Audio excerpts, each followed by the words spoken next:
اگر روزہ رکھنا ہے تو روزہ دار بنا دو. کس کو؟ اپنے کان کو، اپنے بال کو، اپنی زبان کو، اپنے چمڑوں کو، ان سب کو روزہ دار بنا دو. اعضاء و جواری اگر روزہ دار ہو گئے تو تب وہ روزہ کہلاتا ہے. ورنہ لوگ سمجھتے ہیں کہ بھوک اور پیاس کا روزہ جو ہوتا ہے وہ سقوط واجب ہے. آپ کا واجب ادا ہو گیا، مگر سقوط واجب پروردگار ہم سے نہیں چاہتا ہے. پروردگار ہم کو ماہ رمضان میں ان اسیرے سے نکل کر رشد دینا چاہتا ہے، اور رشد کے لیے ہمیں ضروری ہے کہ ان اسیرے سے نکلے تو سقوط واجب نہ ہو بلکہ صعود واجب ہو.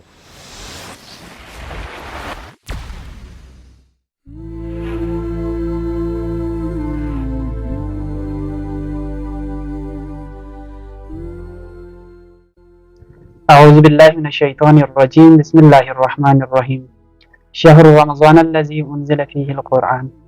السلام علیکم ناظرین، پروگرام معدن الحکمہ کے ساتھ محمد تجمل زیدی حاضر خدمت ہیں. تو ناظرین، آج کے اس پروگرام میں ایک مہمان خصوصی جن کا تعلق انڈیا سے ہیں، قم المقدسہ کے جید علماء میں سے آپ کا شمار ہوتا ہے. میری مراد جناب سید نور عین حیدر صاحب سے ہیں.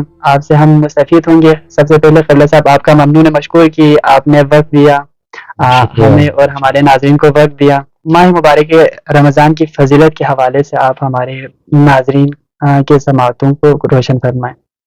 اعوذ باللہ من الشیطان الرجیم بسم اللہ الرحمن الرحیم وبہ نستعین وہو خیر ناصرین ومعین وصلی اللہ علی سیدنا محمد وآلہ الطاہرین. اما بعد، قال مولانا جعفر بن محمد الصادق علیہ الصلوۃ والسلام شہر رمضان اول السنہ ان سلم شہر رمضان سلمت السنہ. امام جعفر صادق علیہ السلام کا ارشاد ہے کہ ماہ رمضان اول سال ہے. بے شک. تو ہر چیز کا اپنا ایک نیا سال ہوتا ہے. عیسائی اپنا ایک نیا سال مناتے ہیں، میلاد جناب عیسیٰ لیتے ہیں. کسان اپنا ایک نیا سال بناتا ہے. وہ موسم کا اپنا ایک مزاج ہوتا ہے، نیا سال اس کو نوروز کہتے ہیں، 21 مارچ کہتے ہیں. اس طرح سے ہر ایک کلچر میں اپنا ایک نیا سال ہے، ہر فرہنگ میں ہے. عبادت کا ایک نیا سال ہوتا ہے. ہجرت کا سال اسلامی وہ محرم سے شروع ہوتا ہے، مگر عبادت کا سال جس سال عبادی کہتے ہیں اسے رمضان کہتے ہیں. لہذا امام فرماتے ہیں کہ ماہ رمضان اول سنہ، یعنی ماہ رمضان سے نئے سال کا آغاز ہوتا ہے. ان سلمہ شہر رمضان، اگر ماہ رمضان میں کوئی سلامت رہ گیا، سلمت السنہ، تو پورے سال سلامت رہ سکتا ہے. یعنی ماہ رمضان سلامتی کا مہینہ ہے انسان کی عبادت کے لحاظ سے. اگر انسان اپنے آپ کو سنوار لے اس مہینے میں اور خود سازی کر لے اور خود بینی سے نکل کے خدا بینی پہ چلا جائے اور خود پسندی سے نکل کے خدا پسندی پہ چلا جائے، یہ مہینہ انسان کا اگر سمر گیا، ان سلمہ شہر رمضان، اگر شہر رمضان میں سلامتی مل گئی اس کو، یعنی دین کی سلامتی، ازے سے عبادت، ازے سے معرفت، تو سلامتی السنہ، تو پورا سال سلامتی سے گزر جائے گا. تو یہ عرفہ کے نزدیک سال عبادی کہلاتا ہے، یعنی عبادت کا نیا سال آغاز ہوتا ہے ماہ رمضان سے. تو اس ماہ رمضان میں انسان آزاد ہوتا ہے، اور وہ جو ابلیس آزاد تھا وہ اسیر ہو جاتا ہے. اگر انسان چاہے اپنے آپ کو اس میں اپنی تجزیہ و تحلیل کر کے اور اپنے کردار کو پاک کر کے بنانا چاہے تو شیطان بے بس ہو جاتا ہے، اگر انسان چاہے تو. تو ماہ رمضان انسان کو آزاد کرتا ہے، اسیری سے نکالتا ہے. اسیری کئی قسم کی ہوتی ہے، جو ماہ رمضان میں بہترین موقع ہے اس اسیر سے نکلنے کا. مثال کے طور پر ماہ رمضان اعضاء اور جواری کے اسیری سے نکلنے کا مہینہ ہے. بہت سے لوگ پورے سال اعضاء اور جوارے کے اسیر ہوتے ہیں. کوئی آنکھ کا گرفتار ہے تو کوئی کان کا گرفتار ہے تو کوئی ناک کا گرفتار ہے، کوئی پیٹ کا گرفتار ہے، کوئی زبان کا گرفتار ہے، مختلف چیزوں میں گرفتار انسان اسی مبتلا ہے. یعنی اگر اس کی آنکھ نامحرم پر اٹھتی ہے تو اٹھتی جا رہی، اس کی ایک عادت بن چکی ہے، وہ اسیر ہو گیا ہے آنکھ کا. اگر وہ شکم سیر ہونا چاہتا ہے، زیادہ کھانا چاہتا ہے، تو اسی کا عادی ہو گیا ہے وہ. اس طریقے سے کسی کان ہے جھوٹ سنتا ہے، غیبت سنتا ہے، تو اس کا کان اسیر ہو گیا ہے. کسی کی زبان جھوٹ بولنے اور غیبت بولنے کی ہے تو وہ اسیر ہو گئی، زبان اسیر ہو گئی ہے. تو انسان کے اعضاء اور جوارے اسیر ہو جاتے ہیں. ماہ رمضان وہ ہے جس میں اعضاء اور جوارے کی اسیری سے انسان نکل سکتا ہے. لہذا امام نے فرمایا، امام صادق نے فرمایا اذا صمت فلیصم شعرک فلیصم شعرک وجلدک وسمعک وبصرک، اگر روزہ رکھنا ہے تو روزہ دار بنا دو. کس کو؟ اپنے کان کو، اپنے بال کو، اپنی زبان کو، اپنے چمڑوں کو، ان سب کو روزہ دار بنا دو. اعضاء و جواری اگر روزہ دار ہو گئے تو تب وہ روزہ کہلاتا ہے. ورنہ لوگ سمجھتے ہیں کہ بھوک اور پیاس کا روزہ جو ہوتا ہے وہ سقوط واجب ہے.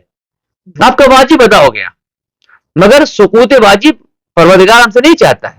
پروردگار ہم کو ماہ رمضان میں ان اسیرے سے نکل کر رشد دینا چاہتا ہے، اور رشد کے لیے ہمیں ضروری ہے کہ ان اسیرے سے نکلے تو سقوط واجب نہ ہو بلکہ صعود واجب ہو. سقوط واجب میں یہ ہمارا واجب ساخت ہو گیا. بھائی رمضان کا مہینہ تھا، روزہ ہم پہ واجب تھا، ہم نے رکھ لیا، بھوکے پیاسے رہے، لہٰذا اب ہم سے اللہ سوال نہیں کرے گا کہ ہاں بھائی آپ نے روزہ ہی رکھا. ہاں ٹھیک ہے، آپ نے واجب ادا کر دیا، مگر خود آپ پہ کیا ہوا؟ آپ میں کیا تبدیلی آئی؟ رمضان کا مقصد صرف بھوکا اور پیاسا رہنا نہیں ہے، مگر رمضان کا مقصد آپ کو رشد دینا ہے.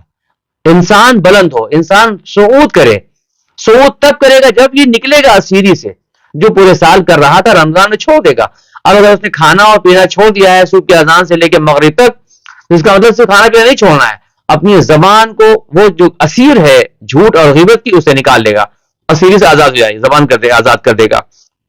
اپنے کان کو غیبت اور دیگر میوزک سے آزاد کر دے گا. اپنے خواتین ہیں جو بے پردہ ہیں، ان کا بال روزہ دار بن جائے، ان کا بال آزاد ہو جائے گا، اسیری ہے جو نامحرم کو دیکھنے کی. اسی طرح سے پورے اعضاء و جوارے کو انسان اس کی اسیرے سے نکلتا ہے. ماہ رمضان کا ایک فلسفہ یہ ہے کہ تم اپنے اعضاء اور جوارے کو روزہ دار بنا دو، یعنی تمہارے اعضاء و جوارے جو اسیر ہو گئے ہیں دنیا کے، ان سے نکالو. تو صرف بھوکے اور پیاسے نہ رہو، بلکہ دیکھو تمہارا بال روزہ دار ہے کہ نہیں، تمہارا کان روزہ دار ہے کہ نہیں، تمہاری زبان روزہ دار ہے کہ نہیں، تمہارا اخلاق روزہ دار بنا کہ نہیں بنا. سب وجود سے اگر تم بنو گے تو تم صعود کر جاؤ گے. ورنہ اگر صرف کھانا اور پانی نہ کر کے اگر کوئی رہ گیا روزہ تو سقوط واجب تو ہو جائے گا مگر صعود واجب نہیں ہوگا. اور یہی ماہ رمضان کا فلسفہ ہے کہ اگر ہمیں ترقی کرنا ہے ماہ رمضان تو رشد کرنا ہے. لہذا امام نے فرمایا شہر رمضان اول السنہ، صالحین اور عرفا کے لیے نئے سال کا آغاز عبادت کا ماہ رمضان. محرم نہیں، دیگر مہینے وہ ہیں ہجری کے، مگر اگر سال عبادی اور معرفت اور عرفان کا حساب کرے کوئی تو اس لحاظ سے ماہ رمضان بہترین مہینہ ہے انسان کا خود سازی کا، جہاں سے انسان اپنے اعضاء و جوارے کو اتنا بہترین بنا لیتا ہے کہ اب وہ اعضاء و جوارے کو اپنے ماہ رمضان سے قبل کے اعضاء و جوارے نہیں، اس کے رمضان میں اب اس کا کان ہے پاک ہو گیا ہے، اسیر نہیں ہے غیبت کا، جھوٹ اور میوزک کا. زبان ہے، اسیر جھوٹ اور غیبت نہیں ہے.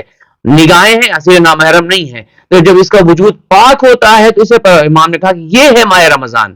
اس میں تم اپنے آپ کو سمجھو. اگر تم نے ایک مہینہ انسلما شہر رمضان، اگر ماہ رمضان میں انسان سلامت رہ گیا عبادت کے لحاظ سے، اخلاق کے لحاظ سے، سلیمت السنہ، تو پورا سال اس کا مسالم ہو گیا، اب بچ گیا. اگر رمضان میں کوئی بنا نہیں پایا تو اس سے اچھا موقع مہینہ اس کو نہیں ملنے والا ہے. تو یہ ماہ رمضان کی عظمت ہے کہ ایک لحاظ سے اعضاء و جوارے کو، دوسرے لحاظ سے اسیری اعضاء و جوارے کی تھی، دوسری اسیری جو ہے مثال کے طور پر عنوان ہے. لوگ عنوان کے اسیر ہوتے ہیں، میرا نام، میری شہرت، میرا لقب کا، اس سے نکلو، اسیری سے نکلو. ماہ رمضان میں بندے خدا بننے کا مہینہ ہے. میں فلاں ہوں، میں فلاں ڈاکٹر ہوں، میں فلاں علامہ ہوں، میں فلاں عالم ہوں. یہ جو القاب کا اسیر ہے نا، یہ جو عہدوں کا اسیر ہے، رمضان اس اسیر سے نکالتا ہے. اعضاء و جوارے کو بھی آزاد کرتا ہے اور کہتا ہے عناوین کی اسیر سے نکلو. ماہ رمضان مال کے اسیر سے نکالتا ہے، مال کے اسیر نہ بنو، میں فلاں مال والا ہوں فلاں نہیں. یہاں سب کے سب ماہ رمضان میں عبد خدا بننے آئے ہیں تاکہ انسان اس میں اعضاء و جوارے کے اسیر سے نکل جائے، مال کے اسیر سے نکل جائے، عنوان کے اسیر سے نکل جائے.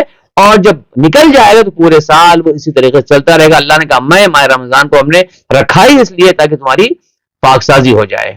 وصلی اللہ علی سیدنا محمد وآلہ الطاہرین. تو ناظرین، ہمارے ساتھ آج کے سیگمنٹ میں موجود تھے جناب سید نورین حیدر صاحب. قبلہ صاحب کا ممنون و اشکر ایک بار پھر سے کہ آپ نے وقت دیا اپنی قیمتی اوقات میں سے. تو قبلہ صاحب ماہ مبارک رمضان کے فضیلت اور برکات اور ماہ مبارک رمضان کے روزوں کی جو اہمیت ہے وہ بیان فرما رہے تھے. تو انشاءاللہ آج کے لیے اتنا کافی ہے. ملتے ہیں اگلے پروگرام کے ساتھ. والسلام علیکم ورحمۃ اللہ وبرکاتہ.